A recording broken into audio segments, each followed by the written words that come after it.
मैं इस क्रिसमस के अय्याम में उन लोगों से जिनसे आप बहुत ज्यादा मोहब्बत करते हैं, मसीह की मोहब्बत को बांटना सीखने के तीसरे हफ्ते और चौथे दिन में खुशामदीद कहना चाहता हूँ। बस आज हम इस बारे में बात करने वाले हैं कि कैसे लोगों को गुफ्तगू में मशगूल करना है और इस गुफ्तगू में क्या होना चाहिए। और आज हमारे जानने के लिए कुछ बहुत ही खास है जो इस गुफ्तगू में होना चाहिए। ये मुश्किल है लेकिन ये जरूर होना चाहिए, लिहाजा आइए तरबियत की जानिब चलें और सीखें कि वो क्या है।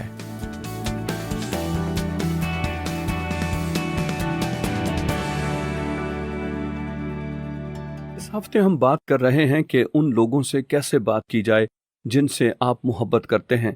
खुदा की गहरी मोहब्बत, वो मोहब्बत जो आपको उस वक्त मिली जब आपने अपना दिल यीशु मसीह को दिया। उसकी मोहब्बत बहुत अजीम है और हमारे पास हैरत अंगेज मौका है कि मसीह को दूसरों के साथ बांटें। हम रूह से रहनुमाई लेने के बारे में बात कर चुके हैं और आपके दिल का मोहब्बत से भरा होना भी जरूरी है।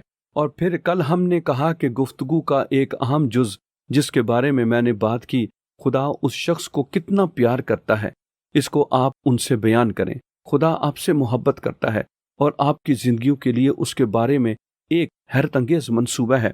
लेकिन फिर यहाँ एक दूसरी चीज है और ये वही है जिसके बारे में मैं आज आपसे बात करना चाहता हूँ, और वो है खुदा हमसे प्यार करता है। बावजूद उसके कि खुदा हमसे मोहब्बत करता है, हमें ये समझने की जरूरत है कि हमारा ही गुनाह है जिसने हमें उसकी मोहब्बत से जुदा कर दिया है।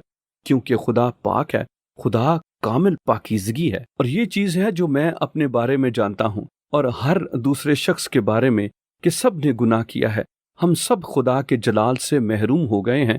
और जैसा कि ज्यादा लोग ये जानते हैं, ज्यादा लोग ये समझते हैं, लेकिन ऐसी चीज है जिसको हर किसी को पहचानने की जरूरत है और उसे समझने के लिए कि खुदा हमसे कितना प्यार करता है। और जैसा कि ये अच्छी खबर खुशखबरी है और हमें बुरी खबर को भी समझना चाहिए।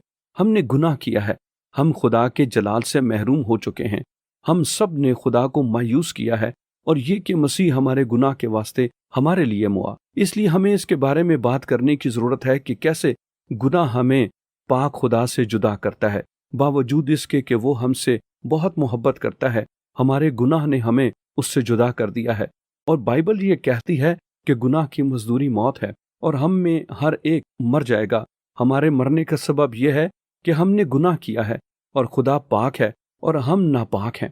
हम खुदा से अपने गुनाह की वजह से जुदा हुए और खुदा से अलग होकर हलाक नहीं होना चाहते।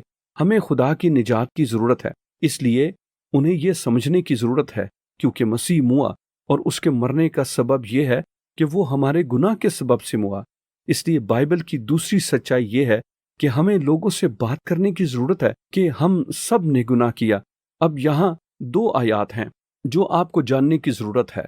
रोमियो 2 बाब और 23 आयत जो कहती है सब ने गुनाह किया और खुदा के जलाल से महरूम हो गए। और रोमियो 6 बाब और 23वीं आयत जो कहती है गुनाह की मजदूरी मौत है मगर खुदा की बख्शिश हमारे खुदावन यीशु मसीह में हमेशा की जिंदगी है। और दूसरा उनसे बयान करें कि कैसे हम सब ने खुदा को मायूस किया है, हम सब खुदा के जलाल से महरूम हो गए। इसलिए आप जरूर दुआ करें और उनसे राब्ता करें।